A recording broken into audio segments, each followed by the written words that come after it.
शत्रुविनाशनं जयावहं जपे नित्यम् अक्षयं परमं शिवम्।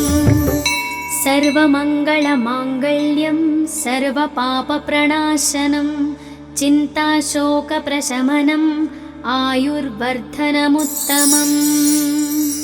रश्मिमन्तं समुद्यन्तं देवासुरनमस्कृतं पूजयस्व विवस्वन्तं भास्करं भुवनेश्वरं। सर्वदेवात्मको ह्येष तेजस्वी रश्मिभावनः एष देवासुरगणान् लोकान् पाति गभस्तिभिः। एष ब्रह्मा च विष्णुश्च शिवस्कन्दः प्रजापतिः महेन्द्रो धनधः कालो यमः सोमो ह्यपाम्पतिः।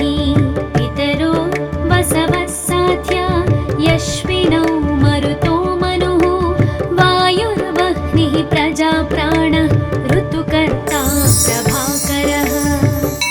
आदित्यः सविता सूर्यः खगः पूषा गभस्तिमान् सुवर्णसदृशो भानुः हिरण्यरेता दिवाकरः।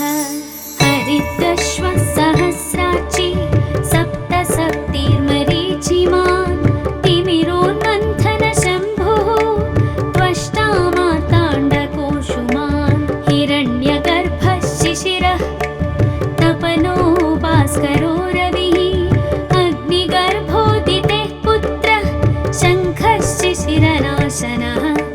व्योमनाथस्तमो भेदी ऋग्यजुःसामपारगः घनावृष्टिरपां मित्रः विन्ध्यावेधिप्लवङ्गमः।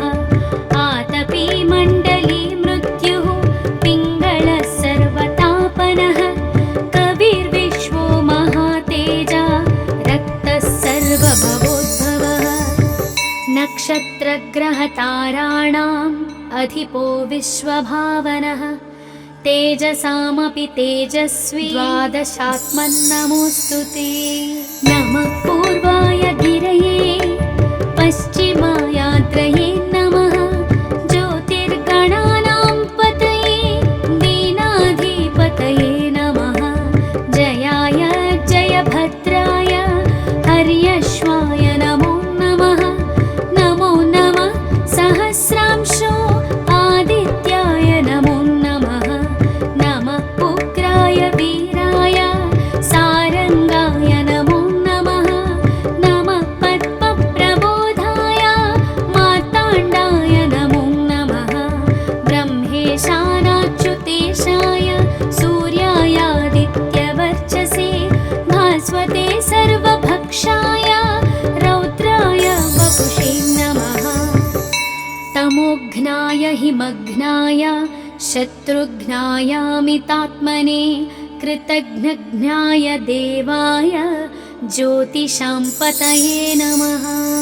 तप्तचामीकराभाय वह्नये विश्वकर्मणे नमस्तमोभिनिघ्नाय रवये लोकसाक्षिणे। नाशयत्येष वैभूतं तदेव सृजति प्रभुः पायत्येष तपत्येष वर्षत्येष गभस्तिभिः। एष सुप्तेषु जागर्ति भूतेषु परिनिष्ठितः। एष एवाग्निहोत्रं च फलं चैवाग्निहोत्रिणां वेदाश्च क्रतवश्चैव क्रतूनां फलमेव च। यानि कृत्यानि लोकेषु सर्व एष प्रभुः। येन मापत्सु कृच्छ्रेषु कान्तारेषु भयेषु च कीर्तयन् पुरुषः कश्चिन्नावशीदति राघव। पूजयस्वैनमेकाग्रः देवदेवं जगत्पतिम् एतत् त्रिगुणितं जप्त्वा युद्धेषु विजयिष्यसि। अस्मिन् क्षणे महाबाहो रावणं त्वं वधिष्यसि। एवमुक्त्वा तदागस्त्यो जगामा च यथागतम्। एतत् श्रुत्वा महातेजः नष्टशोको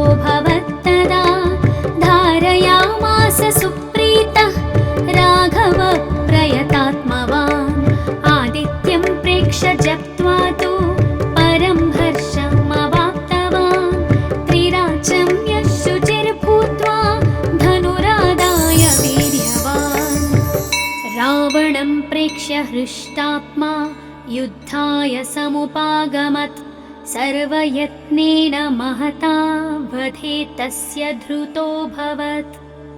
अध रविरवदन्निरीक्ष्य रामं मुदितामनाः परमं प्रहृष्यमाणः निशिचरपतिसंक्षयं विधित्वा सुरगणमध्यगतो वचस्त्वरेति।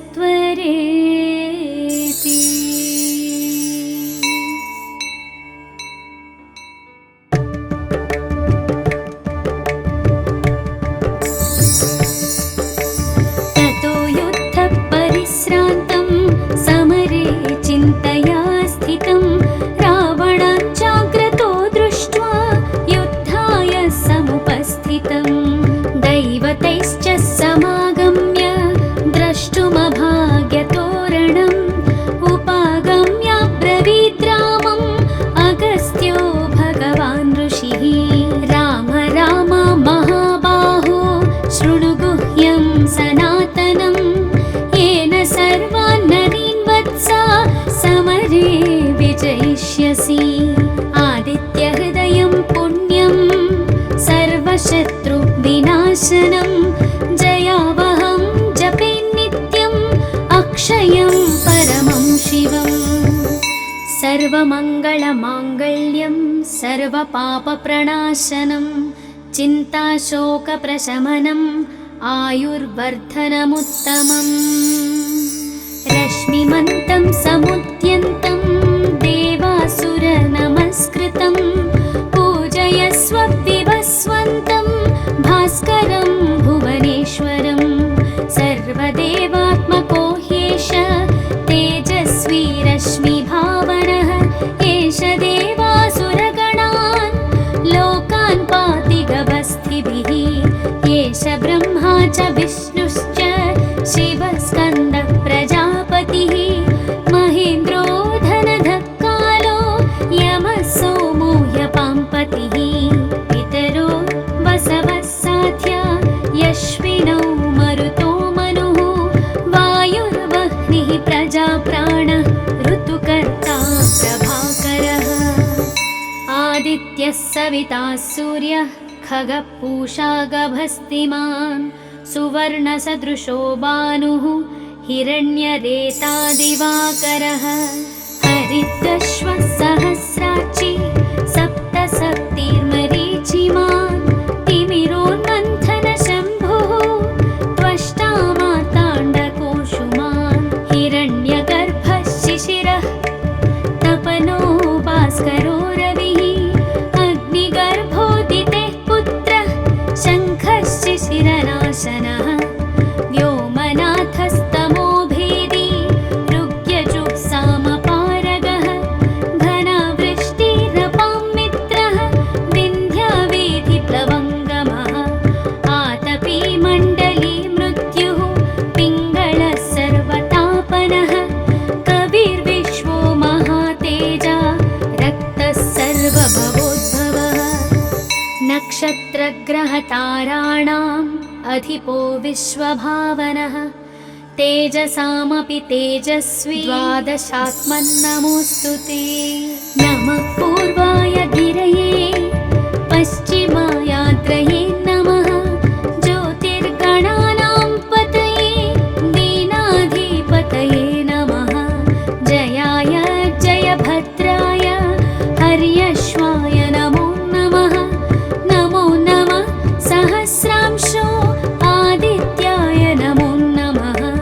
नमः उग्राय वीराय सारङ्गाय नमो नमः।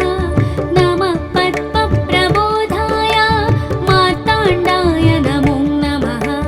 ब्रह्मेशानाच्युतेशाय सूर्यायादित्यवर्चसे भास्वते सर्वभक्षाय रौद्राय वपुषे नमः। तमोघ्नाय हिमघ्नाय शत्रुघ्नायामितात्मने कृतघ्नघ्नाय देवाय ज्योतिषां पतये नमः। तप्तचामीकराभाय वह्नये विश्वकर्मणे नमस्तमोभिनिघ्नाय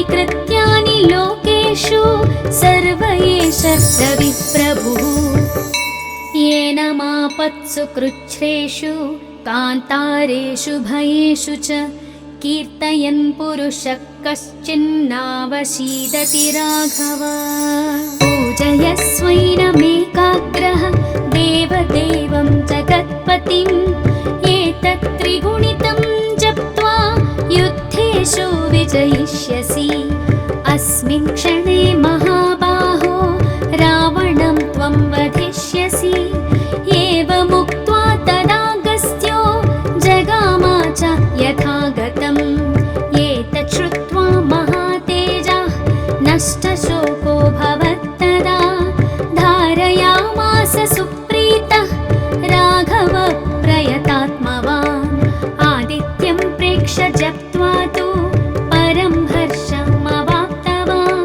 त्रिराचं यशुचिर्भूत्वा धनुरादाय वीर्यवान् रावणं प्रेक्ष्य हृष्टात्मा युद्धाय समुपागमत् सर्वयत्नेन महता वधे तस्य धृतोऽभवत् अध रविरवदन्निरीक्ष्य रामं मुदितामनाः परमं प्रहृष्यमाणः निशिचरपतिसंशयं विधित्वा सुरगणमध्यगतो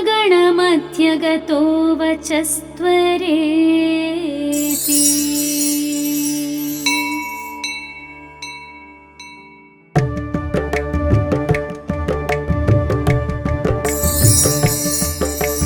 ततो युद्धपरिश्रान्तं समरे चिन्तया स्थितं रावणाच्चाग्रतो दृष्ट्वा युद्धाय समुपस्थितं दैवतैश्च समागम्य द्रष्टुमभाग्यतोरणम् उपागम्य ब्रवीद्रामम् अगस्त्यो भगवान् ऋषिः राम राम महाबाहो शृणु गुह्यं सनातनं येन सर्वान् नरीन् वत्सा समरे विजयिष्यसि आदित्यहृदयं पुण्यं सर्वशत्रुविनाशनं जयावहं जपे नित्यम् अक्षयं परमं शिवम् सर्वमङ्गलमाङ्गल्यं सर्वपापप्रणाशनं चिन्ताशोकप्रशमनम्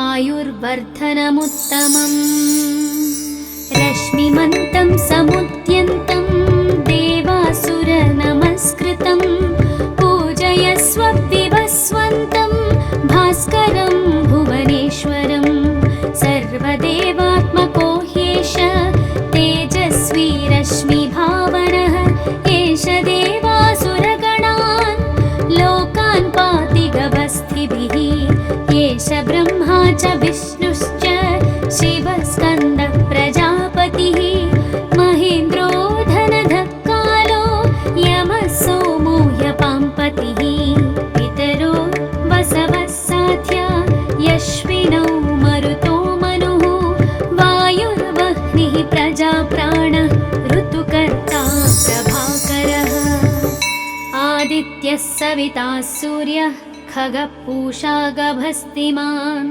सुवर्णसदृशो भानुः हिरण्यरेतादिवाकरः हरितश्वः सहस्राक्षी सप्तसप्तिर्मरीचिमान् तिमिरोन्मन्थनशम्भुः त्वष्टा मार्ताण्डकोशुमान् हिरण्यगर्भः शिशिरः तपनो भास्करो रविः अग्निगर्भोदितेः पुत्रः शङ्खः शिशिरनाशनः व्योमनाथस्तमो भेदी ऋग्यजुःसामपारगः घनावृष्टिरपां मित्रः विन्ध्यावेधिप्लवङ्गमः आतपी मण्डली मृत्युः पिङ्गलः सर्वतापनः कविर्विश्वो महातेजा रक्तः सर्वभवोद्भवः नक्षत्रग्रहताराणाम् अधिपो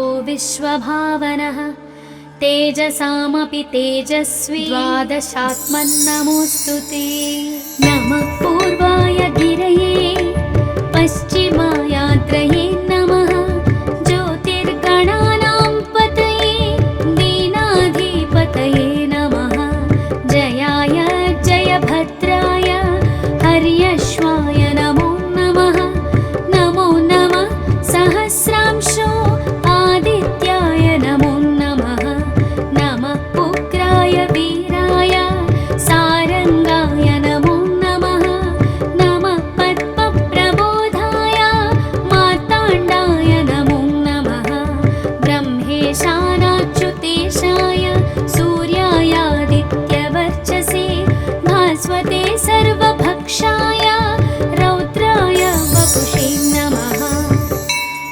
तमोघ्नाय हिमघ्नाय शत्रुघ्नायामितात्मने कृतघ्नघ्नाय देवाय ज्योतिषां पतये नमः। तप्तचामीकराभाय वह्नये विश्वकर्मणे नमस्तमोभिनिघ्नाय रवये लोकसाक्षिणे नाशयत्येष वैभूतं तदेव सृजति प्रभुः पायत्येष तपत्येष वर्षत्येष गभस्तिभिः येष सुप्तेषु जागर्ति भूतेषु परिनिष्ठितः एष एवाग्निहोत्रं च फलं चैवाग्निहोत्रिणां वेदाश्च क्रतवश्चैव क्रतूनां फलमेव च यानि कृत्यानि लोकेषु सर्व एष रविप्रभुः येन मापत्सु कृच्छ्रेषु कान्तारेषु भयेषु च कीर्तयन् पुरुषः कश्चिन्नावशीदति राघव। पूजयस्वैनमेकाग्रः देवदेवं जगत्पतिम् एतत् त्रिगुणितं जप्त्वा युद्धेषु विजयिष्यसि अस्मिन् क्षणे महाबाहो रावणं त्वं वधिष्यसि एवमुक्त्वा तदागस्त्यो जगामा च यथागतम् एतत् श्रुत्वा महातेजः नष्टशोको भवत्तदा धारयामास सुप्रीतः राघव प्रयतात्मवान् आदित्यं प्रेक्ष्य जप्त्वा तु परं हर्षमवाप्तवान् त्रिराचं यशुचिर्भूत्वा धनुरादाय वीर्यवान् रावणं प्रेक्ष्य हृष्टात्मा युद्धाय समुपागमत् सर्वयत्नेन महता वधे तस्य धृतोऽभवत् अध रविरवदन्निरीक्ष्य रामं मुदितामनाः परमं प्रहृष्यमाणः निशिचरपतिसंक्षयं विधित्वा सुरगणमध्यगतो वचस्त्वरेति।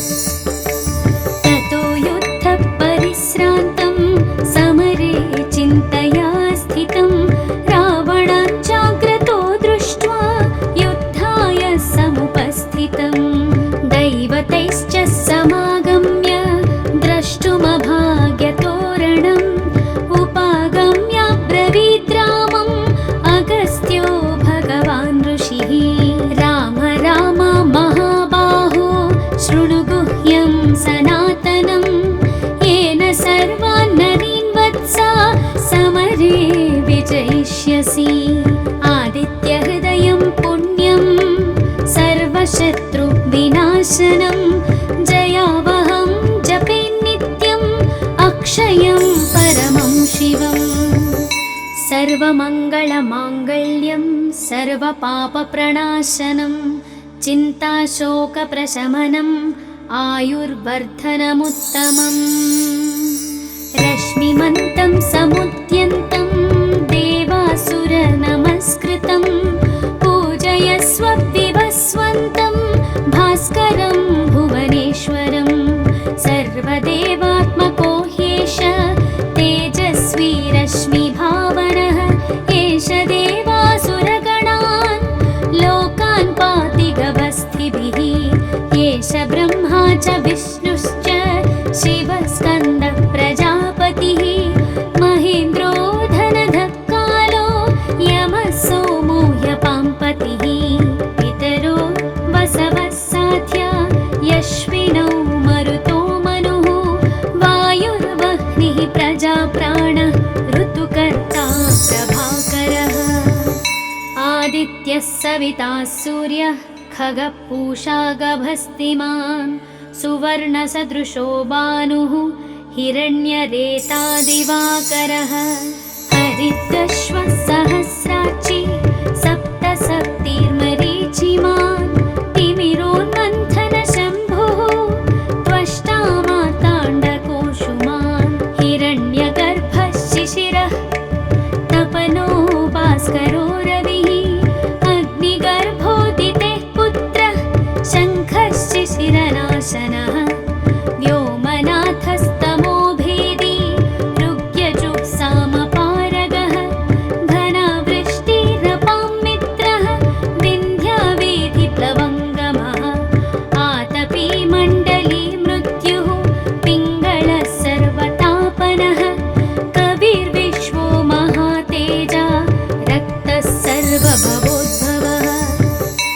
नक्षत्रग्रहताराणाम् अधिपो विश्वभावनः तेजसामपि तेजस्वी द्वादशात्मन्नमोऽस्तु ते।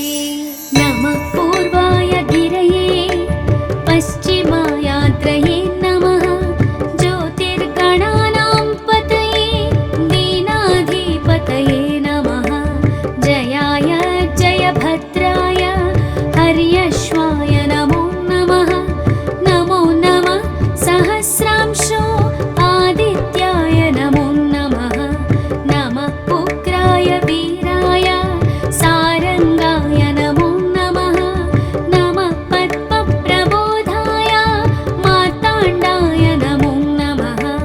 ब्रह्मेशानाच्युतेशाय सूर्यायादित्यवर्चसे भास्वते सर्वभक्षाय रौद्राय वपुषे नमः। तमोघ्नाय हिमघ्नाय शत्रुघ्नायामितात्मने कृतघ्नघ्नाय देवाय ज्योतिषां पतये नमः। तप्तचामीकराभाय वह्नये विश्वकर्मणे नमस्तमोभिनिघ्नाय रवये लोकसाक्षिणे नाशयत्येष वैभूतं तदेव सृजति प्रभुः पायत्येष तपत्येष वर्षत्येष गभस्तिभिः येष सुप्तेषु जागर्ति भूतेषु परिनिष्ठितः एष एवाग्निहोत्रं च फलं चैवाग्निहोत्रिणां वेदाश्च क्रतवश्चैव क्रतूनां फलमेव च यानि कृत्यानि लोकेषु सर्व एष रविप्रभुः। येन मापत्सु कृच्छ्रेषु कान्तारेषु भयेषु च कीर्तयन् पुरुषः कश्चिन्नावशीदति राघव। पूजयस्वैनमेकाग्रः देवदेवं जगत्पतिम् एतत् त्रिगुणितं जप्त्वा युद्धेषु विजयिष्यसि। अस्मिन् क्षणे महाबाहो रावणं त्वं वधिष्यसि। एवमुक्त्वा तदागस्त्यो जगामा च यथागतम् एतत् श्रुत्वा महातेजः नष्टशोको भवत्तदा धारयामास सुप्रीतः राघवः प्रयतात्मवान् आदित्यं प्रेक्ष्य जप्त्वा तु परं हर्षमवाप्तवान् त्रिराचं यः शुचिर्भूत्वा धनुरादाय वीर्यवान् रावणं प्रेक्ष्य हृष्टात्मा युद्धाय समुपागमत् सर्वयत्नेन महता वधे तस्य धृतोऽभवत्। अध रविरवदन्निरीक्ष्य रामं मुदितामनाः परमं प्रहृष्यमाणः निशिचरपतिसंक्षयं विधित्वा सुरगणमध्यगतो वचस्त्वरेति।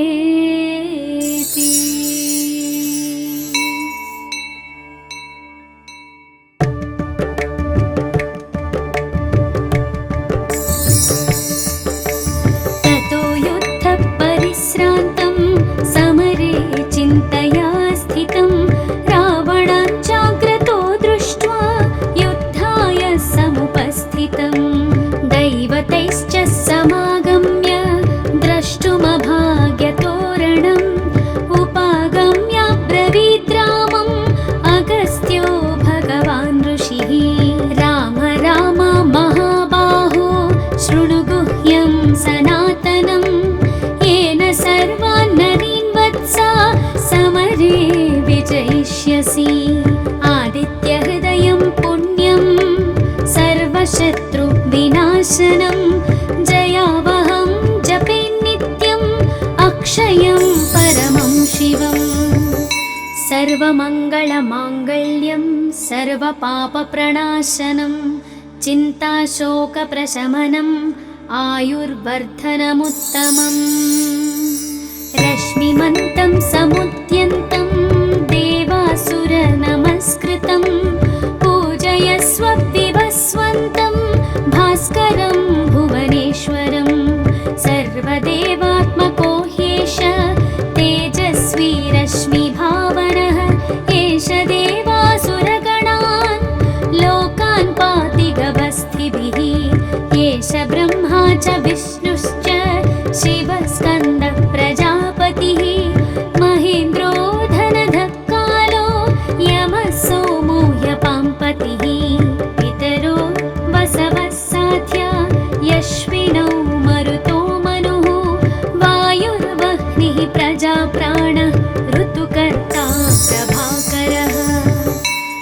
आदित्यः सविता सूर्यः खगः पूषा गभस्तिमान् सुवर्णसदृशो भानुः हिरण्यरेता दिवाकरः हरितश्वः सहस्राक्षी सप्तशक्तिर्मरीचिमान् तिमिरोन्मन्थनशम्भुः त्वष्टा मार्ताण्डकोशुमान् हिरण्यगर्भः शिशिरः तपनो भास्करो रविः अग्निगर्भोदितेः पुत्रः शङ्खः शिशिरनाशनः व्योमनाथस्तमो भेदी ऋग्यजुःसामपारगः घनावृष्टिरपां मित्रः विन्ध्यावेधिप्लवङ्गमः आतपी मण्डली मृत्युः पिङ्गळः सर्वतापनः कविर्विश्वो महातेजा रक्तः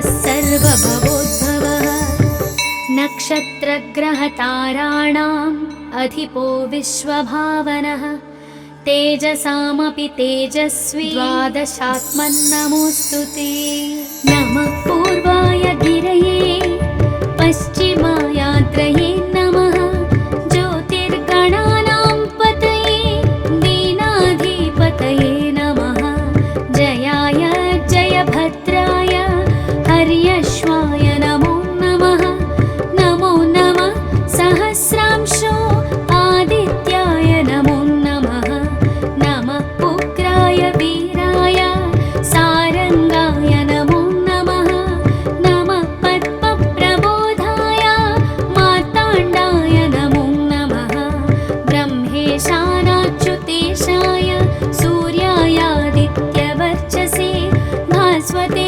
सर्वभक्षाय रौद्राय वपुषे नमः तमोघ्नाय हिमघ्नाय शत्रुघ्नायामितात्मने कृतघ्नघ्नाय देवाय ज्योतिषां पतये नमः तप्तचामीकराभाय वह्नये विश्वकर्मणे नमस्तमोभिनिघ्नाय रवये लोकसाक्षिणे नाशयत्येष वैभूतं तदेव सृजति प्रभुः पायत्येष तपत्येष वर्षत्येष गभस्तिभिः येष सुप्तेषु जागर्ति भूतेषु परिनिष्ठितः एष एवाग्निहोत्रं च फलं चैवाग्निहोत्रिणां वेदाश्चक्रतवश्चैव क्रतूनां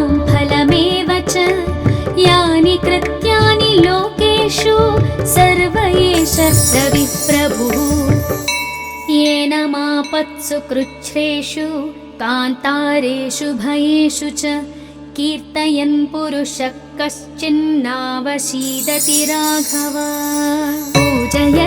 पूजयस्वैनमेकाग्रः देवदेवं जगत्पतिम् एतत् त्रिगुणितं जप्त्वा युद्धेषु विजयिष्यसि अस्मिन् क्षणे महाबाहो रावणं त्वं वधिष्यसि एवमुक्त्वा तदागस्त्यो जगाम च यथागतम् एतत् श्रुत्वा महातेजः नष्टशोको भवत्तदा धारयामास सुप्रीतः राघव प्रयतात्मवान् आदित्यं प्रेक्ष्य जप्त्वा तु परं हर्षमवाप्तवान् त्रिराचं यः शुचिर्भूत्वा धनुरादाय वीर्यवान् रावणं प्रेक्ष्य हृष्टात्मा युद्धाय समुपागमत् सर्वयत्नेन महता वधे तस्य